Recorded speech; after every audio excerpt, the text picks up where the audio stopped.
Now, 1 in 4 women in the UK will be affected by domestic abuse in their lifetime, and some who've experienced it say they've even had partners go as far as threatening to kill their pets to try to stop them from leaving. Juno Women's Aid from Nottingham is supporting survivors of abuse and also their pet animals.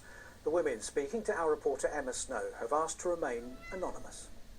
The abuser will often threaten to not feed that animal, to throw them out on the street, and worst case scenario is that they will actually kill their animal, and that has happened. We've had women come to us where their animals have previously been killed.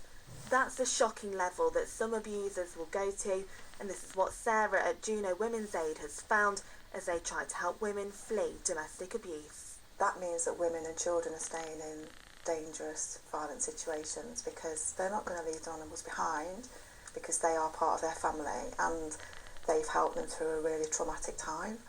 In order to try and stop animals and women facing abuse, Juno Women's Aid is now offering foster homes for pets. Our pet foster project allows women and children to go into refuge, and the pet is then taken care of by a pet foster carer during that time, whilst the women and the children receive support, and then once they move on from refuge they're able to be reunited with their pet. It's meant Jenny, which is not her real name, was able to escape her situation. She's now settled and helps other women in need by fostering their pets. I was in a domestic abuse relationship myself, and I had a couple of cats and a dog that I needed support to look after, otherwise I wasn't able to go into the refuge. Why was it important for you to take part in this project after being helped by it yourself? Because I know how difficult it is having an animal that you've nurtured from a kitten or a puppy or whatever stage you take that animal on, knowing that if you've got to give it up. It's okay. They do an amazing job professionally and I've utilised that.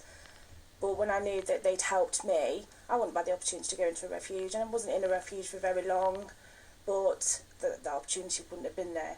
And hopefully, at the end of it, they get part of the family returned, the positive part of the family that they want back. Juno Women's Aid charity worker Jo says the foster service is making a big difference. I would say at least 80% of the time, it's a really positive outcome that we're seeing. We're seeing the family rehoused and safe and starting the next episode of their lives free from the abuse, and we're bringing their pet back, which is just really the icing on the cake. Fostering can be for any length of time, but the time taken by pet fosterers to help women in need makes a huge difference. Emma Snow, BBC East Midlands Today in Nottingham.